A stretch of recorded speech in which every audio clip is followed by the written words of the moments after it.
como se fosse assim, trabalho de TCC, entendeu? Pro pessoal que já tá na universidade. Você vai lá mostrar, tem que defender a tese. E aí no que o imortal pensa, essa tese tá boa. Imagine que você, como jogador de RPG, conseguiu. Seu personagem não é só poderoso, não é o maior mago, o maior guerreiro, não. Seu personagem é uma divindade. Você pode criar planetas, criar raças, criar o infinito. Só tem uma única coisa que você não pode criar, que é uma outra divindade. Você não pode ter filhos divinos, digamos assim. Esse é o seu maior problema. E é por isso que vai ser também a sua maior missão. Então bora lá, galera. Bem-vindos a Dungeons and Dragons, no caso clássico. Tô falando de Dungeons and Dragons Back Me, que é esse aqui, ó. Que vamos mostrar pra vocês. E essas duas caixas são regras especialíssimas que pouca gente conhece, que são as regras para a imortalidade, ou seja, para você jogar como uma divindade nos RPGs de mesa. Tem alguns poucos RPGs mais independentes que tentaram abordar essa questão de ser um imortal. Mas no Dungeons and Dragons isso já existia lá nos primórdios, fazia parte da chamada carreira do personagem. Então todos esses aspectos, como é que é ser um imortal, quais são os poderes que tem a ver com isso, qual é a diferença dos imortais para deuses, divindades, se é que tem alguma, e qual é a sua grande missão. Tudo isso a gente vai abordar agora nesse vídeo, então fica com a gente que tem muita coisa boa pra ver. Antes de eu começar a falar da imortalidade, eu vou perguntar pra você se você já jogou o Dungeons and Dragons clássico, o Back Me, que é o que a galera chama de BX. Se você jogou, por exemplo, o tal do Old Dragon, opa, você já teve um primeiro contato com o Back Me, porque todos esses retroclones dos jogos OSR pegam lá, ou a grande maioria deles, né, pega nas origens do Dungeons and Dragons, que era o Dungeons and Dragons Basic, Expert, Companion, que eram várias caixinhas, cada caixa ia aumentando as regras. E esse tipo de Dungeons and Dragons meio que virou a essência do que a gente considera hoje em dia jogar o modo clássico. Agora, isso que eu vou contar sobre a imortalidade dá para ser usado em qualquer jogo, ok? Aliás, qualquer sistema, porque inclusive as regras, quando você vira um deus ou imortal, como vocês vão ver mais pra frente no vídeo, elas são meio que independentes do Dungeons and Dragons normal, é uma coisa para além mesmo, afinal você é um deus, você não é mais só uma heroína ou herói ali. E o que é que diferencia os mortais dos imortais, galera? Antes da gente chegar nessa pergunta, a gente vai falar uma piadinha que o Dungeons and Dragons comenta entre um viajante dos planos lá dos Reinos Esquecidos encontrando com um viajante dos planos de Mistar. E aí ele fala, olá, você é de Mistar? Sim, você, eu sou dos Reinos Esquecidos.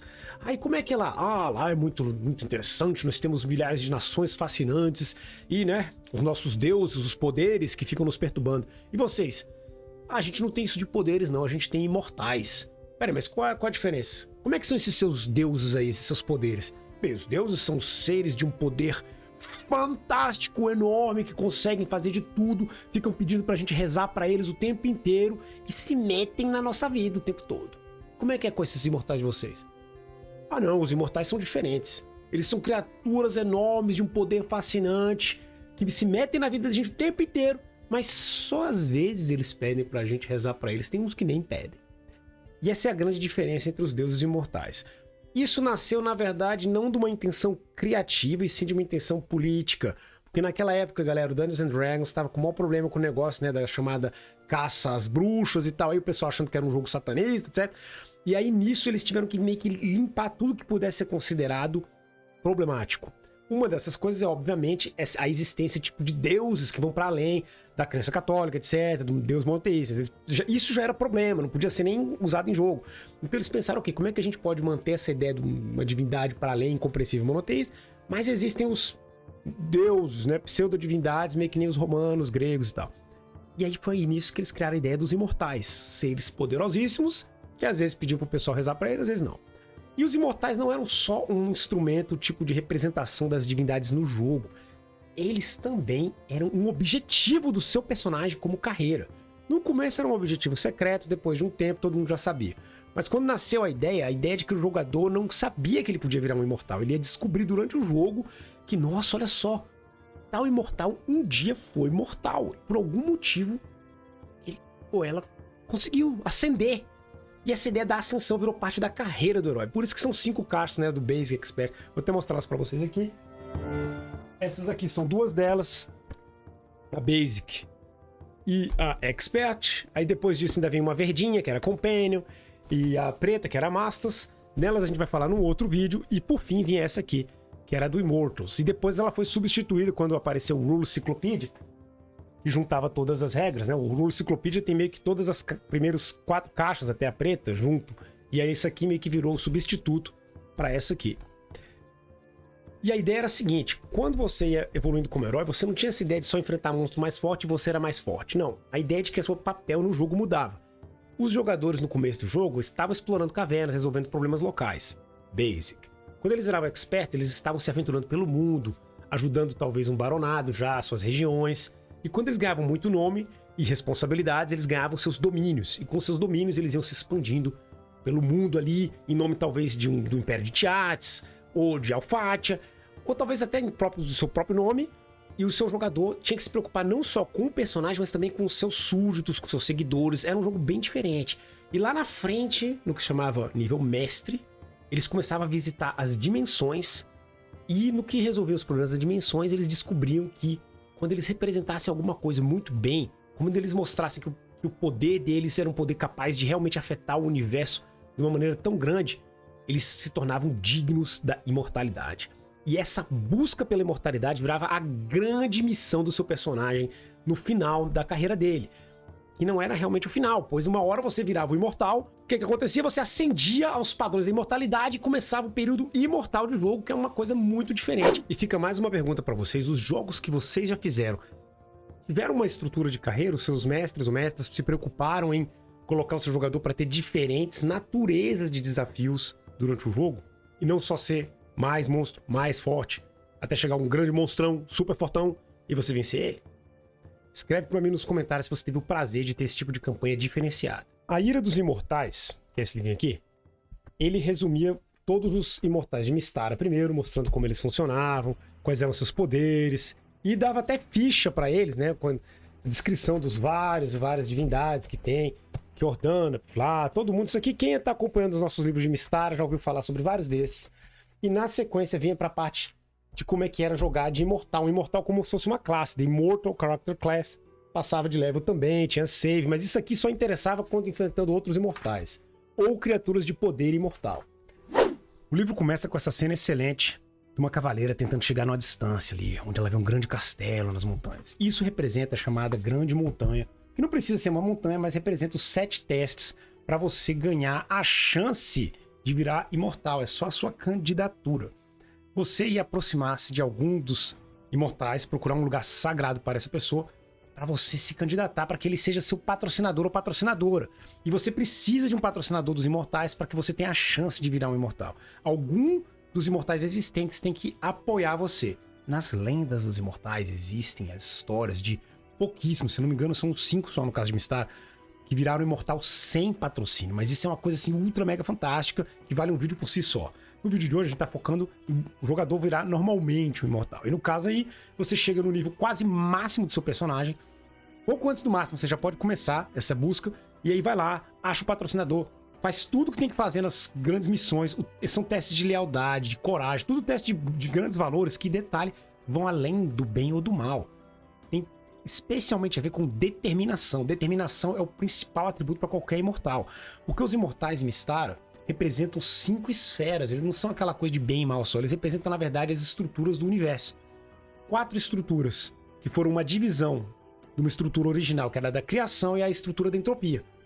A estrutura da criação se dividiu nos 4 elementos, fogo, água, terra e ar, e cada um deles representa aspectos da existência. No caso, o pensar, a abstração, que é o ar, a energia, que é o fogo, a matéria, que é obviamente a terra, e o tempo, que é a água. E aí você vai escolher uma dessas 4 esferas, ou a entropia, que é da destruição, que, detalhe, não está aqui a missão dela tá no livro dos orcs, olha que bacana, de que é o caminho do destruidor, né, do caminho do conquistador, e você vai seguir esse caminho e tentar virar um imortal. Quando você completa a primeira missão, que vale para todos os 5 esferas, que é a parte da tal da montanha, a água, o que seja, a grande jornada, você pode agora se candidatar. E aí tem uma chance assim minúscula do patrocinador negar você e você ter que fazer a missão de novo, ou fazer alguma complementação, melhorar alguma coisa. É como se fosse assim, trabalho de TCC, entendeu? Pro pessoal que já tá na universidade. Você vai lá mostrar, tem que defender a tese. E aí no que o imortal pensa, essa tese tá boa, aí você vai e continua pra realmente a grande missão. E aí vem os 4 caminhos da imortalidade, mais um que é da entropia, que cada um deles por si só já é uma campanha maravilhosa. Eles são muito loucos. O primeiro dos caminhos, que é o caminho da matéria que eu vou contar, é o caminho do polymath, que seria aquele caminho do faz tudo. Porque a matéria tem que conhecer todos os elementos que estão ali no universo, ela tem que valorizar a vida e o que existe. Então, quando você é o polymath, seu personagem vai viver 3, 4 vidas até no total, sendo completamente diferentes formas. Assim, você vai ser, por exemplo, numa vida você vai ser um kobold, numa outra vida você vai ser uma árvore. E aí você vai passando de levels nessas vidas, e sempre que você chega no level 12, você começa a próxima vida, e em algum momento você termina todas as vidas, faz uma mega vida onde você tem todos os poderes das vidas que você aprendeu, e quando você termina esse grande poder, o caminho, você vai lá e acende a imortalidade. Todos os caminhos têm como se fossem 4 elementos comuns a eles: a busca pelo artefato, a tentação, a grande missão e o testemunho. E como é que funciona isso? Olha só, busca pelo artefato é que você vai ter que ou destruir, ou criar, ou recuperar um artefato perdido da sua esfera. Ou de uma esfera oposta, que você talvez tenha que destruir no caso. Se no caso do testemunho, você vai provar que o seu legado é realmente para a eternidade, por isso que você vale virar um imortal. Você vai criar, por exemplo, uma nação que dure milênios, você vai criar uma estrutura que represente o pensamento para sempre, etc. É o seu testemunho. A tentação são momentos onde você vai passar por momentos de muita dificuldade em relação a o que a sua esfera representa. E você vai ter que mostrar que você realmente, para além daquilo que você talvez valorize, que esteja em outras esferas, vai escolher a sua esfera prioritariamente. E por fim tem a grande missão, que em geral é uma missão que o seu patrono, é o patrocinador ali, imortal, tá precisando, e aí você vai fazer ela. Em todas essas missões você vai ter que ganhar um XP gigante, e quando você completa todas elas, você finalmente acende. E aí é que começa, na verdade, a aventura mesmo, né? Como um imortal. Eu toquei no caminho do polymath como um exemplo dos caminhos. Os outros caminhos, se eu for entrar em detalhe agora, vai ficar um vídeo longo demais, mas se vocês quiserem, escrevem no comentário que eu vou e falo o próximo caminho. Ou até detalhe do polymath em detalhe. Se vocês quiserem saber disso, bota pra mim aí. Eu vou agora avançar para a ideia de que você conseguiu, você virou um imortal. O livro não nos deixa na mão aí. Eles começam assim explicando no beabá mesmo. Eles vão falando, ok, vamos tentar entender o que é que um imortal quer ou deixa de querer nessa vida. O que é que os imortais fazem, o que é que eles precisam, como eles funcionam. Olha aqui, tem esse desenho muito doido. O Halflingzinho levantando a pedra gigantesca descomunal, porque agora ele tem o poder da imortalidade. E a imortalidade, ela funciona de uma maneira muito louca. E é onde bate a coisa dos mortais também. Todo o seu XP, a experiência que você ganha como imortal, se transforma nos chamados Power Points, pontos de poder. E os pontos de poder você pode usar para coisas, para criar um planeta, criar uma raça nova, de repente fazer um labirinto, ou deixar um mortal mais poderoso temporariamente. Só que no começo você tem muito pouco ponto de poder, você não consegue fazer tanta coisa assim. E quanto mais gente acredita em você, ou acredita nos seus feitos, ou segue os seus feitos, mais gente traz experiência pra você também, os seus pontos de poder aumentam. Então com isso, quando você é um imortal, você quer fazer com que muitas pessoas apoiem a sua esfera e continuem mantendo ela como uma parte da existência. E aí você vê que vê o grande equilíbrio multiversal, né? Todas as esferas da criação trabalhando pra continuar criando coisas, aumentando o multiverso, e a esfera da entropia regularmente destruindo esses componentes, né? E no caso dos grandes imortais dessas esferas, eles vão ficando mais e mais, assim, radicalizados no pensamento deles, porque eles realmente representam a esfera ao máximo, e eles chegam a ficar meio cegos para o grande equilíbrio, com poucas exceções. Vários deles acabam entrando na ideia de que, ó, por exemplo, especialmente na entropia, tem que alucinar com tudo e pronto, e só quando destruir tudo é que tá realmente o equilíbrio alcançado. E no caso da energia, por exemplo, só quando o mundo inteiro for um potencial sem parar é que tá certo. Da matéria, só quando tudo que puder existir, etc, por aí vai. E os poucos imortais que são estupidamente sábios para compreenderem isso, assim, tipo uma sabedoria para além do cosmo, são essas exceções que ajudam a manter o universo funcionando. Entre eles, quem viu nossos vídeos do Mundo Oco vai saber o poderosíssimo K, o Preservador, que é um imortal da esfera da matéria. Mas ele tem seus aliados nas outras esferas também, e por isso que eles criaram o Mundo Oco. Mas chega de falar de Mundo Oco, tem um vídeo ali, só vocês verem. Bora continuar com os imortais. O que um imortal faz no seu dia a dia? O imortal no seu dia a dia quer que a sua esfera vá para frente. Esse é o objetivo principal. Então ele vai ver onde tem problemas que esteja afetando a esfera de alguma maneira, do ponto de vista cósmico. Por exemplo, energia sendo perdida, povos que estão esquecendo como criar magia, por exemplo. Ou no caso do pensamento, civilizações muito dominada, sei lá, por um ditador que não deixa o povo pensar, criar nada, então como é que tem que mandar um herói meu lá pra poder acabar com isso, etc. São todas essas ideias abstratas que você quer tornar melhor. No caso da entropia é o mais fácil, né? Olha, tá nascendo gente demais ali, tipo nos Reinos Esquecidos, né? Aqueles anõezinhos que faz um bando de anãozinho. Vamos mandar uma galera, uma horda orc ali pra acabar com todo mundo e dar uma equilibrada. Então essas são as missões dos imortais, mas além de tudo isso, todos os imortais têm uma grande missão. A missão mais difícil de todas, que é a de se reproduzir, a de garantir que vai ter novos imortais. E o problema é que eles sabem que os imortais têm que vir só dos mortais. Mesmo quando o imortal ama outro imortal ali, ou até um mortal e cria filhos e filhas, essas crianças todas não são imortais, nem poder imortal tem. Talvez tenham uns atributos um pouco melhores, tal, facilita um pouco a vida, mas elas não têm a fagulha da imortalidade. A imortalidade só vem do merecimento. Porque, na verdade, o que os mortais não sabem do processo é que quando o seu patrocinador vê que você realmente tá no nível ali de imortalidade, eles vão para Pandios, que é a cidade dos imortais. Por isso que até o site de Mystara se chama Vault of Pandios, né? A galeria de Pandios.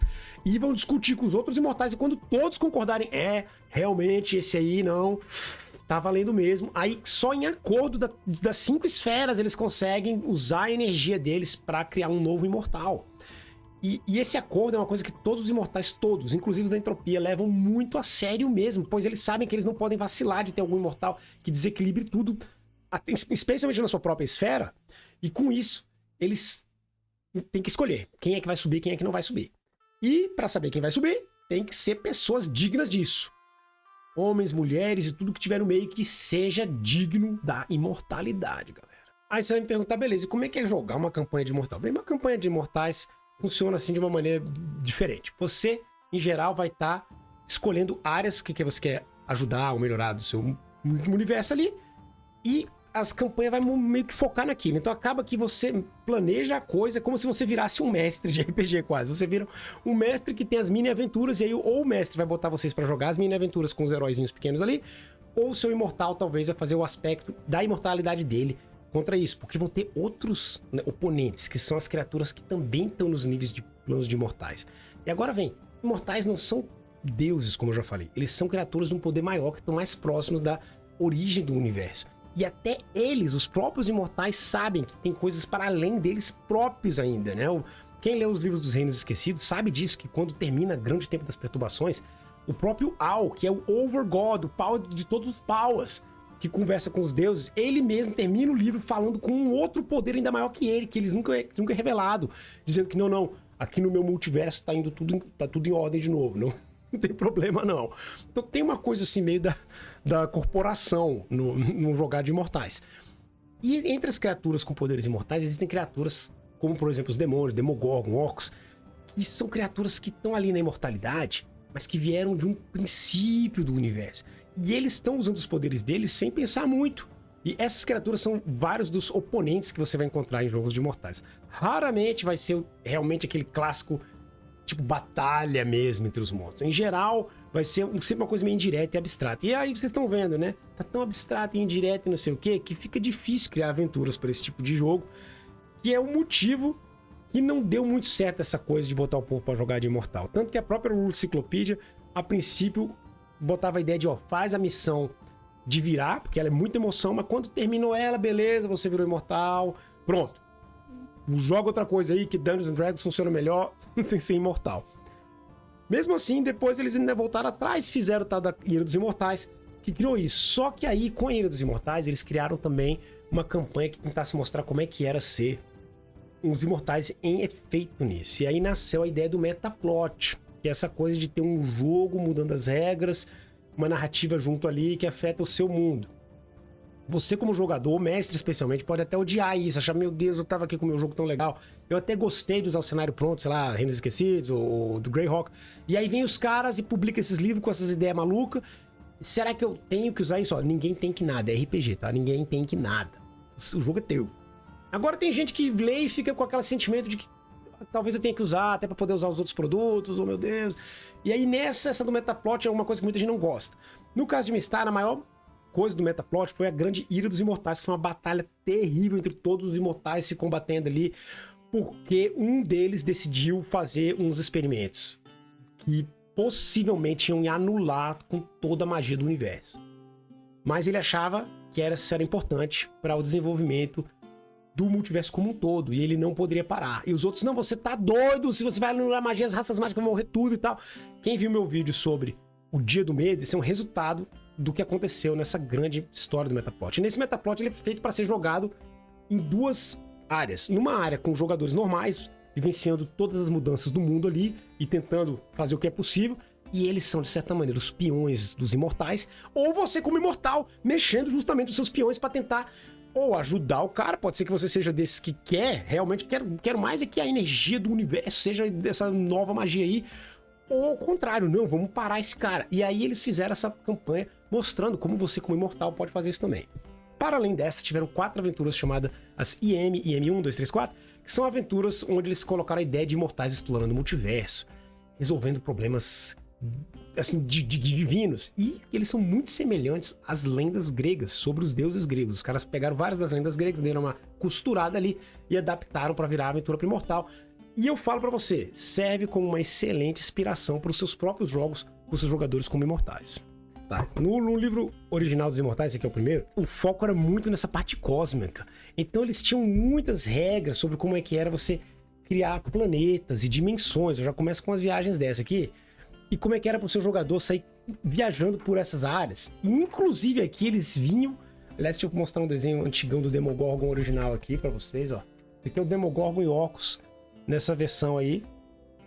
E eles comentavam como é que era até esses próprios jogadores imortais tentarem ascender para o além ainda. Mas aí isso é uma coisa meio que viagem que, honestamente, eu duvido que qualquer um tenha feito o que eles colocaram aqui, porque seriam anos e anos jogando, ou uma roubada, digamos assim, no termos de dar XP, para os jogadores conseguirem fazer isso, que é a ideia de você virar mortal tipo que 2 vezes. Sabe? É isso. Esse foi o vídeo sobre os imortais. Espero que vocês tenham curtido como é que é jogar ou não de imortal. Se ficaram dúvidas, perguntas, escrevem aí.